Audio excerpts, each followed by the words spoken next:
nakita ni Jesus ang iyang kasakit kung tumatayong na makaluwas, ang iyang naging taas na pag-alaga sa buhay. Ang sentro sa maayong balita, maayong magpapunto diha sa kaluwasan na gibuhat ni Kristo. Layo sa pagkawalay pulos ug subok nito. Ang kasakitan o kamatayon ni Kristo, kini nagtabang nitong kanato sa hindi sa pagsamot uban sa tanan ng mga balaan. Unsa kataas, kalapad, kahapon, o kalaong ang dugma ni Kristo. Ang kasakit, pag-antos, o kamatayon ni Kristo sa krus, nagbugyag kanato sa paagi na walay naing makahimo. Unsa kadautan o kaminad sa sala. Ug ang iyang gahom sa sala, pagpadanan sa kawadlon, sa mga kasakit, kagutom, kawalay alamang, o kamatayon. Dili lang kamatayon ni Kristo sa krus ang sentro ng maluwas kita, kundi maluwas kita pinaagi sa himpit kayo niya o dugma, ang sugdanan sa tanan. Ang paghahanap ni Kristo sa iyang kaugalingon ngadto sa amahan alang kanato usa ka tugma hangtod sa kamatayon. Diha sa Ebanghelyo ni San Juan 10:17-18, si Jesus itinaya, ang amahan na higugma kanato ug tungod niini itugyan ko ang akong kinabuhi, ang akong kuwaon pakusa. Walay makakuha niini gikan kanato. Ako mismo gawas mo na nagtugyan niini. O si San Pablo niingon sa iyang sulat sa Taga-Filipo, nagpaabot si Kristo, matinahorong ni dawat bisan sa kamatayon diha sa krus.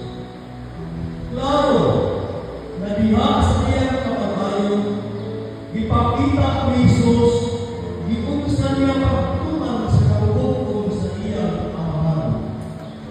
Pagtugyan sa iyang kaugalingon ngadto sa kamatayon. Matud pa ni San Gregorio, siya mituhang gawas aron kita makaangkon sa Espiritu. Si Kristo nagpaubos aron kita mabayaw sa itaas. Gigulata siya aron kita mamaayo. Gibugal-bugalan si Kristo aron kita maluwas sa walay katapusan kanaglagan. Ang kamatayon sa atong Ginoong Jesucristo usa ka daog nga pagpadayag sa dakong gugma sa Dios. Gugmang naghatag kanato sa paglaom na adunay kaluwasan o kagawasan ang tanan. Gugmang may pakita sa pagsalig sa kamot sa amahan. Mga kamot na nigulit aron dili malayo sa iyang pilihan. Timaan kini sa iyang dili pamiya o mapasadaron ng gugma. Ang kamatayon mahinagpon sa atong Ginoong Jesucristo, lakip ang kasakitan ng kayabuman, tungod kay hilabihan at iyang pagigugma kanatong tanan. Ang iyang gugma labaw pa kaysa sakit iyang gidaladala. Walay problema, walay sakit, o walay palisod na dili kaya basta adunay gugma. Amahan sa imong mga kamot, itugyan ko ang akong Espiritu. Sa pagkatinuod,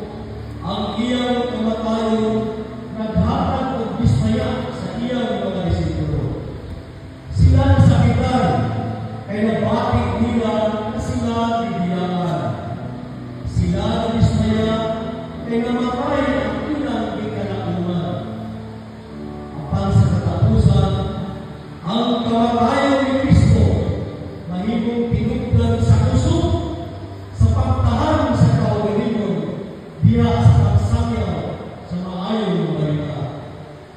Ang mga disipulo ni Kristo nahimong madasingon o masiguton tungod kay nasabtan nila ang tinuod nga kahulugan sa kamatayon ni Kristo. Ang iyang kamatayon dili usa ka pagpamilya, kundi usa ka panahon ug mapadayon pag-uban ni Kristo. Kita gipahigduman karon nga bisan unsay mahitabo atong paningkamutan nga magpabilin diha sa matag usa, aging pagpakita nga kita mitugyan sa atong kaugalingon diha sa mga kamot sa Dios. Amahan, sa imong mga kamot, itugyan ko ang akong espiritu. Lisod ang pagkikalimot sa kaugalingon gusto. Mapanganong ato paman kining buhaton, tungod kay kini makapahituot sa atong Ginoo. Ang kamatayon ni Kristo usa ka halad nga gikahimut-an sa Dios. Ang pagtugyan sa kaugalingon ngadto sa kabuton sa Ginoo dili ra dinay usa ka pagpadayag sa pagsalig apan usa ka buhat nga makapahituot sa Ginoo. Malipayon kita o kita himut-an. Aron kini may tabo, o aron kita kainutan sa Dios, kinahanglan kita may sama kang Jesus nga mag-ingon. Amahan, sa imong mga kamot, itugyan ko ang akong espiritu. Ang atong ginagmay na desisyon na nagpakita sa atong pagtugyan sa kabuton sa Ginoo, buhat kini naghatag og bili sa mga sakripisyo ni Jesus. Ang atong mga sakripisyo karon alang sa Ginoo dili kawang tungod kay halag bili nga takos ug publik at ubangan sa Ginoo. Sa kanunay atong itugyan ang tanan sa Ginoo. Busa kita mag-ingon. Amahan, sa imong mga kamot, itugyan ko ang akong espiritu.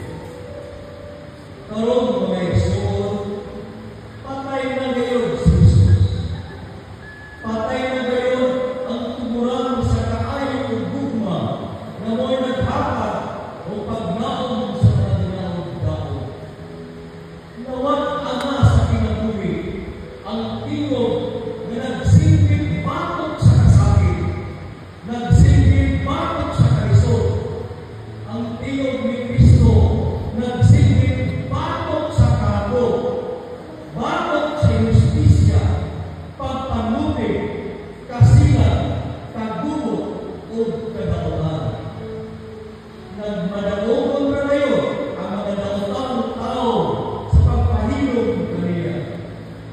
Nagmadaogon sila, kaya nagtungo sila nakapagkuyang na sa ilang pagbuhat o sala o paghimo o daotan, kay patay naman ang batok kanila.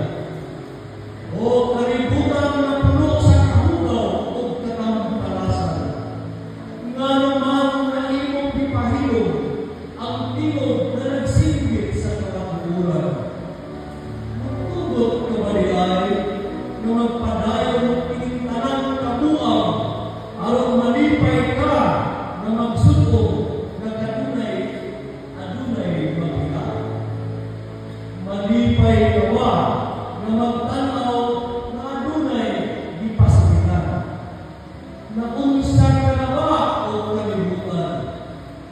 Nahikalimot ka na ba na ang imong ipahilom o ipatay ang bugtong anak sa Diyos na mo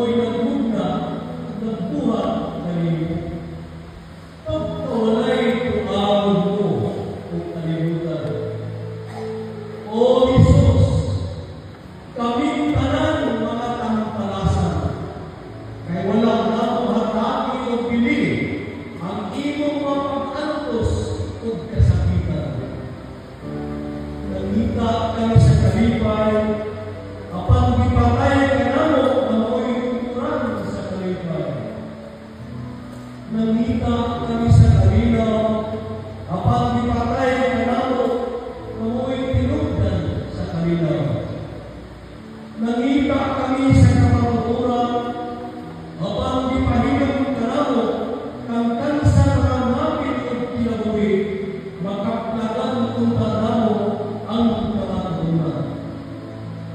Nangita kami sa kahaya, apan di palaw namo ang tuguran sa kahaya, na maong ikaw, O Kristo. Biya sa among pagpalaw usab sa imong kinabuhi, bindi ka naman. Naunsa naman kami, O Jesus. Niining katapusan pulong ng imong dito sa tumang kasakit o kapuno sa luma. Among nakita ang kamahimdanon sa Espiritu sa matag-usa ka naman. Sama na iyong ditugyan ang imong